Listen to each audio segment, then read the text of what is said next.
हम कैसे जिएं कि जीवन में कोई भूल ना हो। हरिदास, जीवन में भूल ना हो, अगर ऐसे जीना चाहोगे तो जी ही ना सकोगे, मरोगे सिर्फ। भूल तो सिर्फ मुर्दों से नहीं होती। अगर भूल से ही बचना है तो जल्दी से अपनी कब्र में समा जाओ, खुद ही खोद लो कब्र। और यही अधिक लोगों ने किया है। अधिक लोग जीते कहां? क्योंकि अधिक लोग भूलों से डरे हुए, इतने डरे हुए हैं कि जिए तो जिए कैसे, कहीं भूल ना हो जाए। भूल में कुछ बुराई नहीं, हां एक ही भूल दोबारा नहीं होनी चाहिए। भूल से ही तो आदमी सीखता है, संवरता है। भूल ही तो धार रखती है, भूल ही तो तेजस्विता देती, भूल तो चुनौती है। नई नई भूलें करो, रोज रोज भूलें करो, हां वही वही भूलें मत करना। वही वही भूल जो करे वह जड़ बुद्धि, वह सीख नहीं रहा। एक बार तो क्षम्य है, क्योंकि बिना भूल किए तुम जानोगे ही कैसे कि वह भूल है। और बिना भटके कोई पहुंचा है, और बिना भटके जो पहुंच जाएगा उसमें रीढ़ नहीं होगी, उसमें प्राण नहीं होंगे, उसमें आत्मा नहीं होगी। मैंने सुना है, बड़ी पुरानी कहानी है मिस्र की, कि एक किसान ने बहुत परेशान होकर एक दिन ईश्वर से कहा।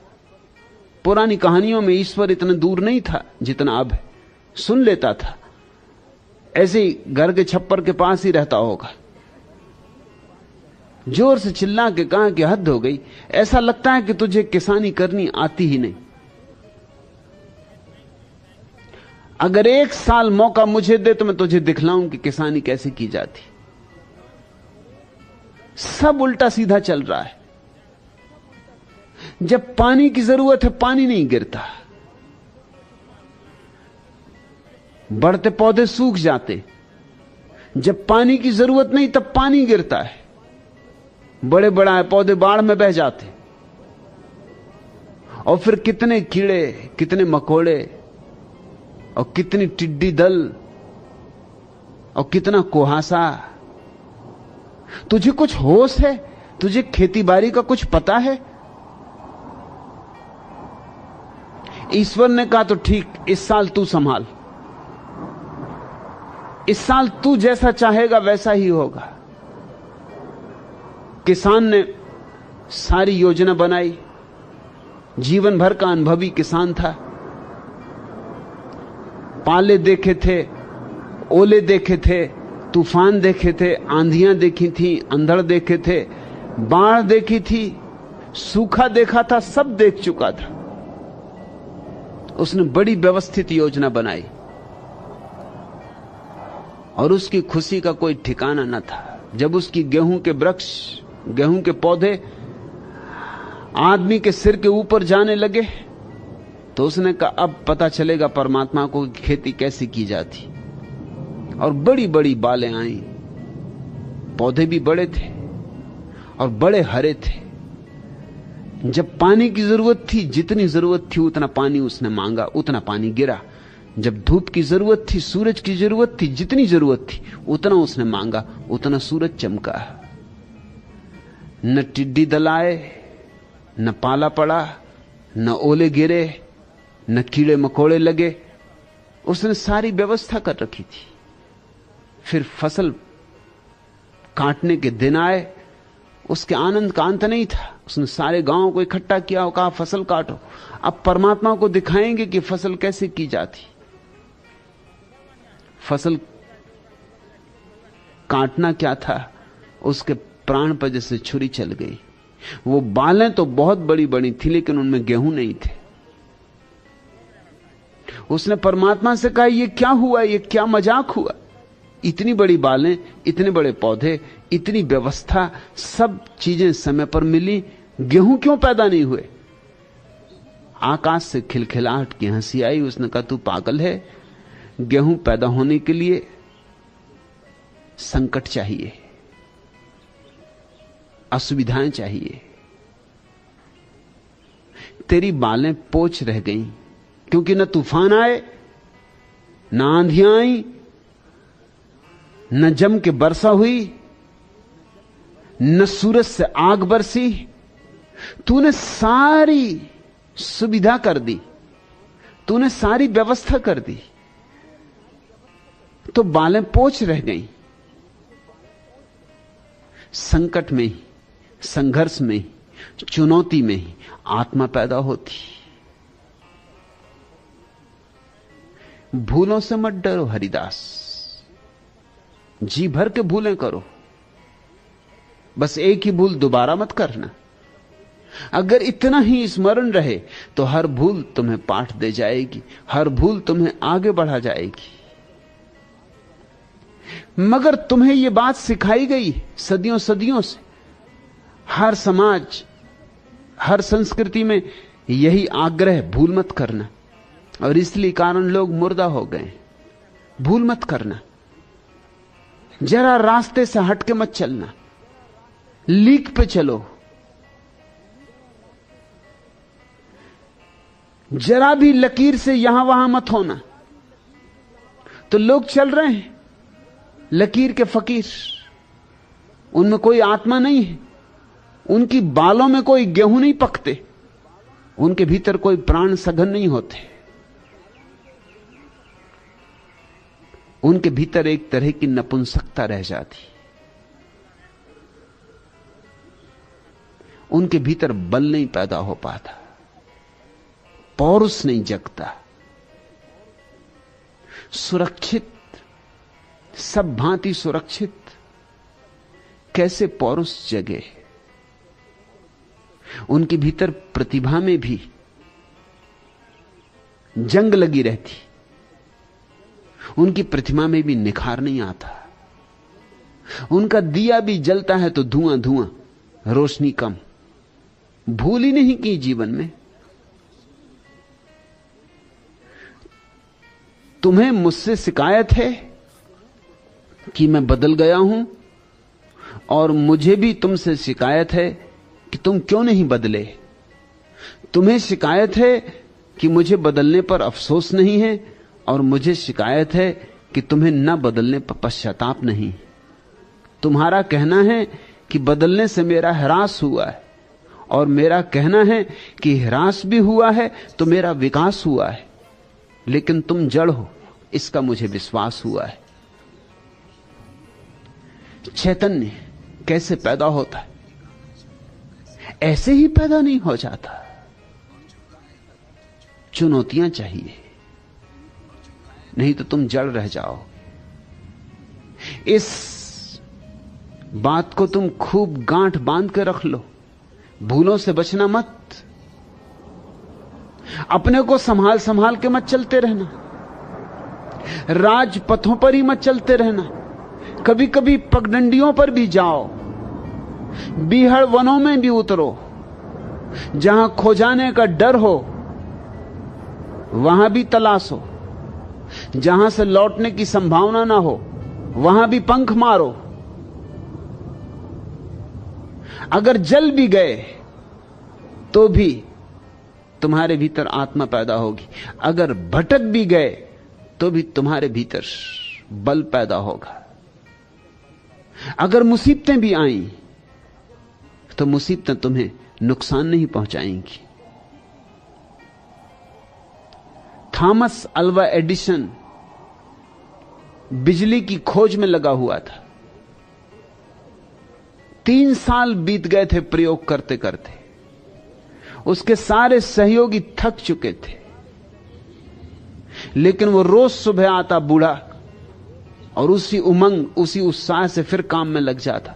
3 साल में कम से कम 700 प्रयोग असफल हो गए थे। उसके सहयोगियों का तो ख्याल था कि बिजली पैदा हो नहीं सकती, और एडिशन जिद में पड़ा है। 700 बार असफल हो गए, अब और कितने बार असफल होना है? 700 बार भूल हो चुकी, जाहिर है अब बच जाना चाहिए। अब जिंदगी इसी में खराब करने की कोई जरूरत नहीं। एक दिन वे सब इकट्ठे हुए और उन्होंने एडिशन को कहा कि अब बहुत हो गया, 3 साल खराब हो गए, 700 बार हमारे प्रयोग असफल हो गए, अब कब तक हम यही करते रहेंगे? और आपको हम देखते हैं तो हमारी छाती पे और बैठ जाती। आप रोज सुबह उसी उमंग, उसी उत्साह से चले आते, न उदासी, न हताशा, न निराशा। आपको पता है कि 700 बार प्रयोग असफल हो चुका है। एडिशन ने कहा मुझे पता है, इसलिए तो मेरी उमंग रोज रोज बढ़ती जाती कि अगर समझ लो 1000 गलतियां हो सकती तो 700 तो हम कर चुके, अब 300 ही बची।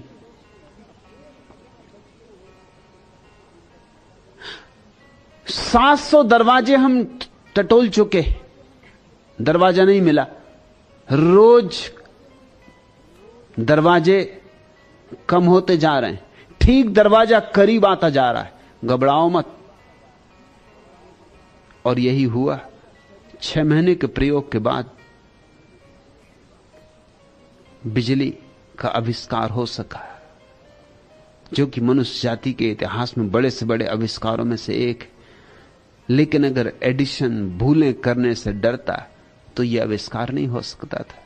तुम जरा वैज्ञानिकों का जीवन उठा के देखो, कितनी भूलें करते, रोज भूलें करते, लेकिन भूलों का कोई हिसाब नहीं रखता। जब वो जीत जाते हैं और ठीक हो जाता है, बस ठीक का इतिहास लिखा जाता है। इससे बड़ी भ्रांति पैदा होती। महावीर ने 12 वर्ष ध्यान किया। बस तुम्हारे पुराणों में उल्लेख है सफलता का। 12 वर्ष क्या कर रहे थे? 12वें वर्ष सफल हुए, लेकिन 12 वर्ष तो जरूर हजारों भूलें की होंगी, उनका कोई उल्लेख नहीं करता। जब जीत हो जाती है तो लोग फिक्र छोड़ देते हैं इस बात की कि कितनी बार हार हुई जीत होने के पहले। हर जीत के पीछे कितनी हारें छिपी, और हर ठीक अनुभव के पीछे कितने भटकाव छिपे। बुद्ध 6 वर्ष तक चेष्टा करते रहे और हारते रहे, हारते रहे, हारते रहे, तब एक दिन जीते। बस हम तो जीत को गिन लेते और उन हारों को छोड़ देते और उन भूलों को छोड़ देते। इससे हमारे सामने एक बहुत ही गलत धारणा निर्मित होती। हम बच्चों को सिखाते हैं भूल मत करो। हम बच्चों से कहते हैं जो ठीक है वही करो। ठीक करने की चेष्टा में बच्चे क्या करें? अनुकरण करें, कार्बन कॉपी हो जाएं। कार्बन कॉपी हमेशा ठीक होती, भूल तो हो ही नहीं सकती, क्योंकि मूल की सिर्फ प्रतिलिपि है, भूल कैसे हो सकती? लेकिन अगर तुम अपने जीवन की कुछ शोध करने में लगोगे, अगर तुम फिर से ध्यान की तलाश में चलोगे, तो हो सकता है 12 वर्ष तुम भी भटको। और उस बात का मजा और है। महावीर की छाया बन के चलना एक बात है, महावीर होना बात और है। मोहम्मद ने जो कहा उसको दोहराते रहना तोतों की तरह एक बात है, और मोहम्मद ने जैसे जाना उन सारी भूलों को करके गुजरना, उन सारे कंटकाकीर्ण मार्गों को पार करना, वो सारी फिसलने रास्तों की, वो गिर जाने के डर, वो बहुत बार गिर जाना, घुटनों का टूट जाना, लहूलुहान हो जाना, वो बहुत बार अंधेरी रातों में भटक जाना, बहुत बार निराश हो जाना, बहुत बार सुबह का धागा हाथ से छूट छूट जाना, वह सब जब तक न गुजरे, जब तक तुम फिर उससे न गुजरो, तुम्हारे जीवन में मोहम्मद का बल नहीं होगा, महावीर की क्षमता नहीं होगी, बुद्ध की प्रगाढ़ता नहीं होगी। नहीं हरिदास, ऐसा मत पूछो कि हम कैसे जिएं कि जीवन में कोई भूल ना हो। मैं तो कहूंगा ऐसे जियो कि जीवन में जितनी भूलें हो सके हों, सिर्फ एक भूल दोबारा ना हो, बस खूब जियो। फिक्र छोड़ो भटकने की, डरने की। डरने वाले कायर अटके ही रह जाते हैं, उठते ही नहीं। जरा सोचो, अगर छोटे बच्चे ये सोचें कि हम चलेंगे तभी जब गिरने का कोई डर न रह जाएगा, तो इस दुनिया में सारे लोग घुटनों के बल ही सरकते रहें, फिर कोई चलना नहीं हो सकता। वो तो छोटे बच्चे बड़े हिम्मतवर हैं। हरिदास तुम जैसा सवाल नहीं पूछता छोटा बच्चा कि मुझे कुछ ऐसा रास्ता बताओ चलने का कि मैं कभी गिरूं ना। बच्चा तो उठता है और गिरता है, घुटने तोड़ लेता है, फिर उठता है, फिर गिरता है, उठते ही रहता, गिरते ही रहता, उठते ही रहता, गिरते ही रहता। एक दिन खड़ा हो जाता दो पैरों के बल पर। चमत्कार है दो पैरों के बल पर खड़ा होना, क्योंकि सारे पशु चार हाथ पैरों पर चल रहे हैं। और वैज्ञानिक कहते हैं आदमी भी बंदर था और चार हाथ पैरों पर चलता रहा। जरा उन प्राथमिक बंदरों की कल्पना करो जो पहली बार दो पैरों पर खड़े हुए होंगे। बाकी सब बंदर हंसे होंगे कि ये देखो अब ये गिरेंगे सज्जन, अब ये बुरी तरह गिरेंगे। सारे बंदर हंसे होंगे और बंदरों के पंडित पुरोहित और बंदरों की परंपरा और उनकी पुरानी धारणाएं, उन्होंने कहा होगा हमने ना तो कभी देखा ना सुना किसी बंदर को दो पैर से चलते। ये मूड देखो।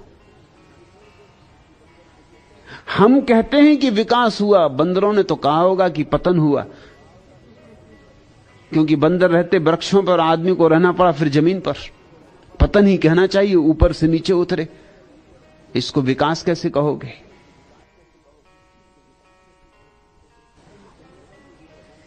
लेकिन जो पहले बंदर दो पैरों पर चले बहुत बार गिरे होंगे, बहुत बार गिरे होंगे।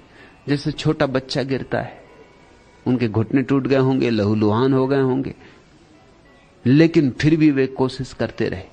उनकी कोशिश एक दिन सफल हुई। उनकी सफलता से ही मनुष्यता का जन्म हुआ, क्योंकि जिस दिन दो हाथ चलने के काम से मुक्त हो गए, उस दिन दो हाथ और दूसरे काम के लिए मुक्त हो गए। फिर हम बहुत कुछ काम कर सके। अगर चारों हाथ पैर चलने में ही लगे रहें तो कुछ और नहीं किया जा सकता। आदमी ने दो पैरों पर चलना छोड़ दिया, दो हाथ बिल्कुल स्वतंत्र हो गए। अब इन स्वतंत्र हाथों से आग जलाओ, अस्त्र बनाओ, शस्त्र बनाओ, मकान बनाओ, बैलगाड़ियां बनाओ कि हवाई जहाज बनाओ। अब तुम जो भी चाहो करो, ये दो हाथ मुक्त हो गए। इन दो मुक्त हाथों में सारे मनुष्य का विकास छिपा है। बंदर अब भी सुरक्षित है अपने वृक्ष पर। उसने भूल न करने का रास्ता पकड़ा। नहीं, तुम ऐसा पूछो ही मत। मैं तो तुम्हें चुनौतियों को अंगीकार करना सिखाता हूं, तभी तुम्हारे जीवन में सुबह होगी। और जितनी अंधेरी रात होगी उतनी ही प्यारी सुबह होगी। और जितने दूर तुम परमात्मा से निकल जाओगे भटककर, उतने ही पास आने का मजा होगा। जितनी कंठ में प्यास होगी उतनी ही तो तृप्ति होगी ना। तमाम उम्र गुजारी है अंधेरों के तले, आपके दर पे ही जाना कि सवेरा क्या है। मौजे तूफान की साहिल से मुलाकात न थी, आपसे मिलके ही जाना कि किनारा क्या है। सुलगती बालू में छाया है बस बबूलों की, आपकी छाए मिले फिर से सहारा क्या है। हंसे तो ऐसे खिजाओं का हाथ थाम लिया, हमने जाना कि फिजाओं का नजारा क्या है। पतझड़ों में वसंत छिपे हैं, जरा पतझड़ों में तलाशो, और भूलों में भटकाओं में सत्यों के मंदिर छिपे हैं, जरा भूलों में भटकाओं में खोदो, गहरे खोदो। जो व्यक्ति भूल करने से बचना चाहता है उसका साहस समाप्त हो जाता है, वह कायर हो जाता है, और कायरों के लिए इस जगत में कुछ भी नहीं।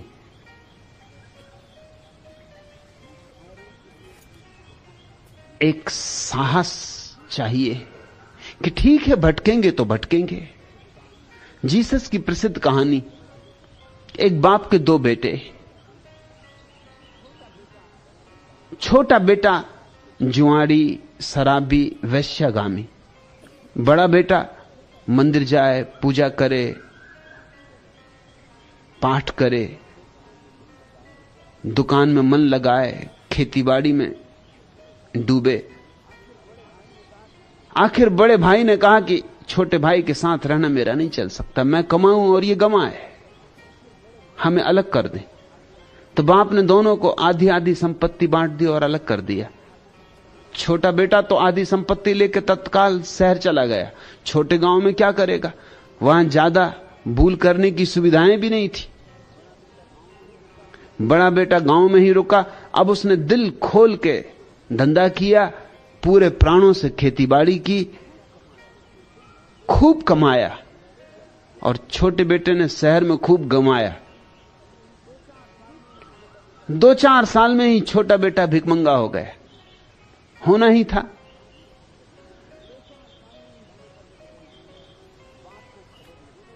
बाप को खबर लगी कि छोटा लड़का भीख मांग रहा है, सब बर्बाद हो गया। उसने खबर भेजी कि तू वापस लौटा। इतने नौकर हैं घर में, तू अगर एक बिना कुछ किए भी पड़ा रहेगा तो भी चलेगा, तू वापस लौटा। बाप का संदेश मिला तो बेटा वापस लौटा। और जब बेटा वापस लौटा तो जीसस ये कहानी बार बार कहते हैं कि बाप ने घर में दिए जलवाए, दीपावली मनवाई, बंधनवार सजवाए, फूल लटकवाए। जिस रास्ते से बेटे को लाना था उस रास्ते पर स्वागत का इंतजाम किया, द्वार बनाए, श्रेष्ठतम भोजन तैयार करवाया। वर्षों के बाद बेटा वापस लौटता था। बड़ा बेटा खेत पर काम कर रहा था, भरी दोपहरी धूप में। किसी ने उसको खबर दी कि अन्याय की भी एक सीमा होती, तू तो बाप की सेवा करते करते मरा जा रहा है। अभी भी दोपहरी में छाया में नहीं बैठा है, खून पसीना कर रहा है, और तेरे स्वागत में कभी बंधनवार न बंधे, कभी दीपावली न मनाई गई, कभी सुगंधें न छिड़की गई, कभी बैंड बाजे न बजे, और तुझे पता है तेरा छोटा भाई बर्बाद होकर भिखमंगा होकर लौट रहा है। सहनाई ये जो बज रही उसी के लिए बज रही। स्वभाव था बड़े भाई को बहुत आघात हुआ, ये तो अन्याय है। वो घर लौटा, उसने अपने पिता को कहा कि ये अन्याय है, मेरा कभी स्वागत नहीं हुआ, मैं सदा आपके चरणों में सेवा में रहा, मैंने कभी कोई जीवन में भूल नहीं की, सदा आपने जो कहा वही किया, और छोटे ने जो आपने कहा उससे उल्टा किया, और उसका स्वागत किया जा रहा है।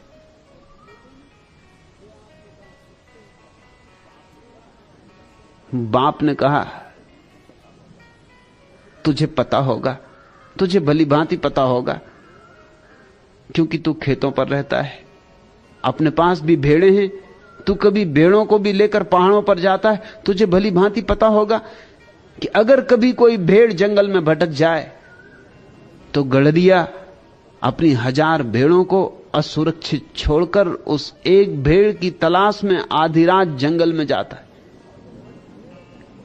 और जब भटकी भेड़ उसे मिल जाती है तो उस भटकी भेड़ को कंधे पर लेकर लौटता है,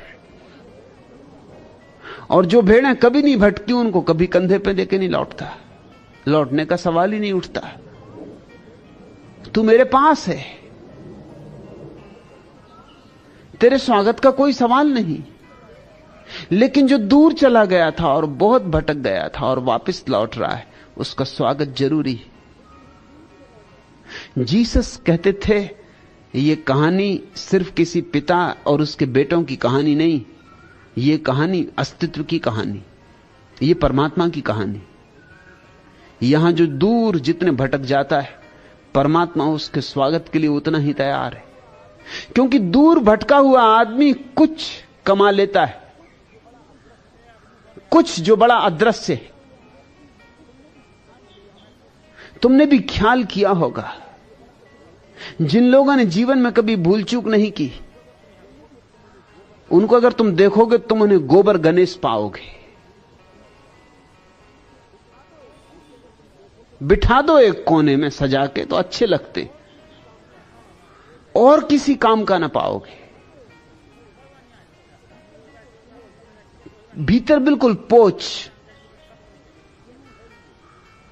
गेहूं है ही नहीं। और जिन लोगों ने जीवन में बहुत भूलें की, बहुत भटके, बहुत ठोकरें खाई, दर दर दरवाजे दरवाजे, उनमें तुम एक तरह का बल पाओगे, एक तरह की गरिमा पाओगे, एक तरह का गौरव पाओगे। उनमें तुम पाओगे कुछ जिसको आत्मा कहा जा सकता है। इसलिए मैं नहीं कहता हरिदास कि भूले ना करो, मैं तो कहता हूं भूले करो, होशपूर्वक करो। मेरी शिक्षा बिल्कुल भिन्न है। भूले करो, जरूर करो, होशपूर्वक करो। हर भूल से सीखो और हर भूल को निचोड़ लो और उसको अपना अनुभव बना लो।